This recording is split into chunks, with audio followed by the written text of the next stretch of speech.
I can literally control this phone by swiping in the air, get my heart rate by placing my finger on the screen. This is a crazy smartphone with an even crazier spec sheet. This thing comes with the legendary Sony IMX890 sensor, 120Hz AMOLED display, dual speakers, 67-watt fast charging, the Dimensity 7050 chipset, 8GB of RAM, and I can just go on forever. But there's a catch. Watch till the end to find out if this phone is a glorious addition to the budget category or just another gimmicky release flooding the market. Okay, it comes in a weighty box, giving you the full unboxing experience, starting with an insert containing a clear transparent case and some papers, the phone, a 67-watt adapter, and the cable.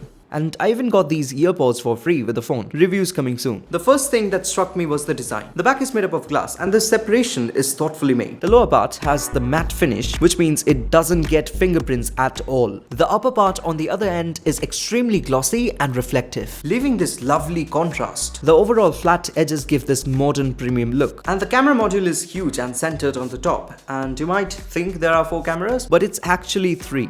This one is just for show. Okay, but the design isn't everything, right? What is more important is the performance. And you already know that this thing is packed with the Dimensity 7050 chipset, 8GB of RAM, and UFS 2.2 storage. But more importantly, it comes with TÜV Rheinland certification, which means it guarantees lag-free performance for at least 4 years. It just flies in day-to-day usage. Apps load super fast. There's not even a split second of delay in anything I do. The 120Hz display gets the actual amount of power to run at 120Hz. No jitters, no stutters, just excellent daily performance. It's great for games too. I played some light games like Alto's Odyssey, which was super smooth. The same goes for Subway Surfers. I did try heavier games too. They hold up pretty well on performance and even in the long run, not heating the device because of the inbuilt VC cooling. And not just in the category of gaming, it also performs well in video editing too. You will notice some jitters in the timeline when you try to move the Seek very fast. Here and there happens with 4K as well as FHD. And the experience remains practically the same for both, whether it is in performance or timeline smoothness.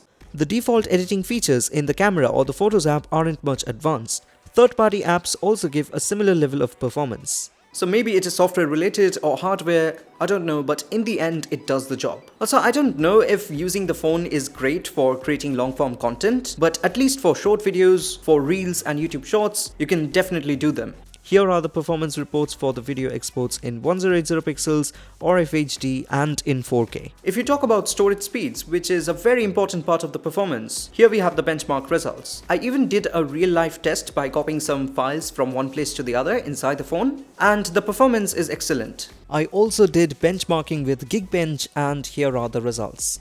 And again, the phone doesn't become super hot because of the thermals. Okay, excellent thermals paired with an efficient processor would indicate an excellently performing battery life. This thing comes with a 5000 mAh battery and the phone delivers that promise. On moderate usage, it lasts more than a day. And the 67-watt charger brings super fast charging. And believe me, if you are switching to a faster charger, there is a noticeable amount of difference. The first time I experienced with my Nord CE2, the change was epic. Realme claims 19 minutes of charge would be equivalent to 50% of the battery. I did a charging test too, and here we have the results. And the internals are optimized so well, I don't really have to fully charge and still it would last the entire day. The battery usage will last vastly based on your usage, so if you plan to use it by recording 4K video throughout the day, that would cost the sensor life, battery life, and the battery percentage. If there's one place this phone shines, that is the camera. It has the Sony IMX890 OIS, which means the camera literally moves to minimize jerks without compromising on footage. And this might not sound much in this era of high-resolution cameras in almost every smartphones with electronic image stabilization. But the effect is more noticeable in the dark. The shutter can remain wide open for a longer period of time and maintain sharp image quality even if the hands are shaky. I took a lot of these shots in motion when I was in a bike.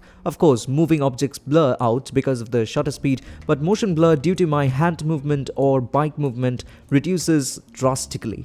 Realme also does a bit of processing with the shots taken, so they don't really look eye-pleasing directly after you take the shots, with overexposed highlights and not so prominent image, so I don't know if it is the camera or Realme doing some really smooth optimization in the images. Nevertheless, the end results are promising and you can count on this camera, especially in the dynamic range category. The images are smoothly optimized with the correct exposure in the highlights and as well as the shadows. None of the lights are blown out in the shot. What I did notice was some yellow-green tinting on the final images, but a recent camera update fixed that issue. All the photos you saw previously were mostly taken before the update, and here are some taken after the update.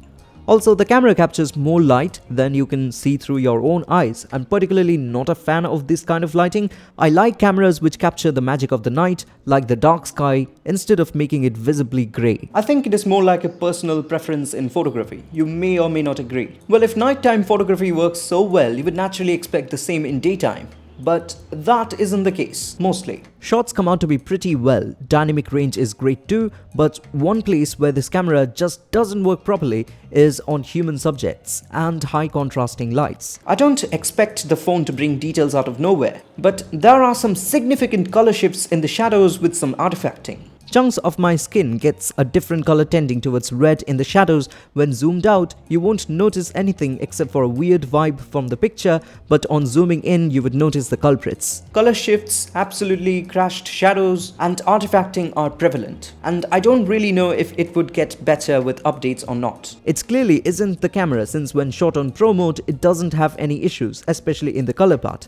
Apart from human subjects, it works pretty well on other shots. Dynamic range is handled very well. I think the shadows are too crushed sometimes. The images look contrasty, sharp, popped colors, social media ready. Portrait mode support is there too. You will get 2x zoom, but the images look softer in that mode, and the phone has some issues in edge detection, especially in light which isn't favorable. The ultra-wide camera takes nice pictures too, works well in bright light, but don't expect the same performance as in the main camera. Also, the ultra-wide camera suffers in low light mainly because of the higher f-stop and smaller sensor. Doesn't take great images. I think it is only usable in the daylight. The macro sensor is surprisingly good. Doesn't take the sharpest images, but is definitely better than other smartphones where it's just an useless camera. Here's a side-by-side comparison with my OnePlus Nord CE2 5G. It's a 24,000 rupee phone, and the Narzo macro camera just outperforms it. But I think the main camera is also capable of taking macro shots pretty well, at least because of the focus distance the macro camera actually has. The main camera probably has a similar focus distance, but you won't get that perspective which you get from the macro camera. But of course, the pictures are of better quality. When shooting, it doesn't look the best, but the internal processings of Narzo with some AI magic brings back details. Remember, ample light is the key, which isn't common in macro photography, especially when you hold the phone very close to the object, you naturally would cut off light. The front camera is great, does take nice images. Dynamic range is okayish, but works best when you have light in your favor, else the pictures look saturation, contrast deprived. Low light shots are great too, but it isn't always reliable. Also, there's this tinting problem, greenish yellow looking shot, but it's fixed now. Okay, if photography works so well, then you would expect the video to work well too. And this is currently being shot on the Narzo 70 Pro, and right now I'm using 4K 30 FPS for shooting, and of course this video is not in 4K, so I have zoomed in further so you can get an idea what kind of video this phone produces. So if I zoom out, it will be looking like this. Also, the sound is directly getting captured from the Narzo 70 Pro. It is probably more than a meter away from me, and this is the maximum resolution and FPS this phone supports in terms of video recording. Okay, currently I'm shooting at 1080 pixels and I'm currently closer to the camera. Also, there are some beautification features which you can unlock when you shoot in 1080 pixels, and currently they are turned on so you can get an idea of what kind of video you would get. Again, the audio is currently coming from the phone, so you can also get an idea of the audio quality. All the problems like color tinging, artifacting and more are prevalent in videos too. Again, if you switch over to manual or film mode, which lets you take control over shutter speed, ISO, focus and more, the problem isn't that noticeable. But what's really amazing is the reliable autofocus performance. Sony is renowned for that in their cameras. I have one and it's excellent, but I never expected the autofocus to be this fast and reliable on a smartphone camera. Okay, the ultra-wide camera produces usable footage when you have excellent amount of light. Currently I have this huge light in front of me and also some lights coming from the background. So if I just bring the curtains, you will notice that the amount of light decreases from the background and there are already some noise. If you see the corner there, you might notice noise too.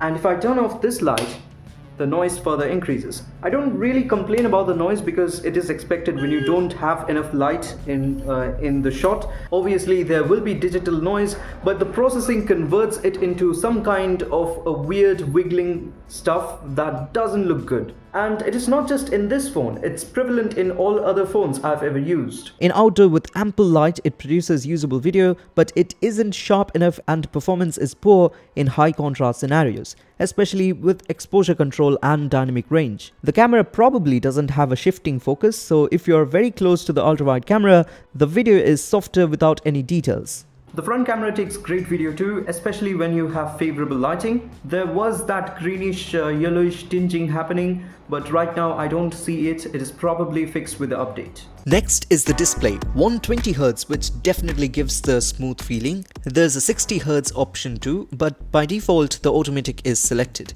The overall display is sharp and color production is beautiful. It's a 6.7-inch display with 92.65% screen to body ratio, negligible chin. It goes up to 2000 nits in terms of brightness, but that too falls short whenever you are out in extremely bright sunlight, but at least your phone still remains usable up to some extent. Also, it comes with HDR10+ certification and 100% P3 color gamut. Here is how it looks when playing an HDR video on YouTube. I don't know if the stutters are because of the phone or the video, but I definitely noticed less stutters on my OnePlus when I played the same video. Lovely contrast, beautiful production of shadows. The sound quality is great. Dual speakers give you that nice stereo experience. You can test it yourself by playing any Dolby audio on YouTube. Feels quite immersive. The lower frequencies need some improvement in the audio. The two speakers sound similar and the audio levels are also similar. The call quality is great. Clear sound is received and I didn't experience any drops. Here is a sample of the audio. Also, as a background noise, currently I have the air conditioner running, so you will get an idea of what kind of noise you will expect when you are inside a quiet office room. And this is how the audio would sound when you have a fan running at full speed right above your head. You get the normal dialer from Google, which means whenever you try to start call recording, it's heard from both the sides. Although it is editable now and you can easily switch to a singular tone instead of a voice disclaimer. You can also get the O dialer from Play Store and set it as your default dialer and it would record without the warning. Of course, you get 5G support and the signal quality remains quite consistent. And also it comes with dual SIM support and it also supports the SD card. I know this is kind of weird to say, but you might confuse which one is meant for the SIM ejector and which one is meant for the mic. This is meant for the SIM ejector, while the other one is actually the mic. So don't put the SIM ejector inside the microphone. Okay, air gesture is an interesting feature, but you would probably never end up using it. A couple of reasons are there for that. First, it uses the front camera, which is expected and is optimized up to some levels to reduce battery usage, but it does take a toll on battery. Two, you have to enable air gesture manually since it gets disabled automatically whenever your phone locks. And the final one, since it depends on just a normal camera, it automatically becomes dependent on the amount of lighting that the camera gets. So favorable lighting is very important, else it just doesn't work. Now see, it's not meant for using your phone across the room, but it's suitable for enjoying some short form content or scrolling through reels and shorts while you are enjoying some snacks. And maybe your hands are just too oily to touch the screen. But still, if you imagine that in mind, it looks pretty weird, especially because the gestures are often not interpreted properly and they are not well optimized. In terms of software, you get Realme UI 5.0, which is powered by Android 14. Certain things work and certain things don't. I often connect my professional mic to my smartphone in order to do some quick sound recording. It isn't compatible on the Narzo 70 Pro, although it works quite well on the Narzo 50. And most of the audio recording is being done on that, and it is much cheaper. Background YouTube play option in the sidebar is also not available. You get a file dock though, which lets you place important files to later drag and drop in the relevant software or location. Very handy feature. There are system-level additions to connect your phone to your tablet or desktop using the HeyTap account. You can do a bunch of stuff using that. Small, subtle improvements are there in Android 14, which improves the quality of life. On landscape mode, the keyboard becomes a floating board which is easier to access and use. And there's a significant decrease in the amount of bloatware installed by default. Realme also advertises this improvement as 67% reduction in the number of bloatwares installed. Although you get some apps installed like Browser, Realme Store, App Center and more, they don't send much notifications or try to interfere in day-to-day life. There are no hot apps or hot games like you get in some phones, but Realme knows which one of the app is the most annoying, and when you try to uninstall it, you are met with this. Something similar to hot games. So it's not completely a clean user interface, but definitely cleaner than the previous versions. Flash Capsule is a nice little way to show notifications. It's well integrated and smooth. About the ports present on this phone, there's the USB-C port, which is meant for connecting, charging and transferring data. You can also connect some audio devices too to the USB-C port, but again, my professional mic does not work from this. And you also get this audio jack for connecting audio peripherals to the aux output. And then we have the dual microphone and dual speakers, like I mentioned before. Okay, so that is all for today. Thank you so much for watching. Do like, share and subscribe, and I'll catch you in the next one.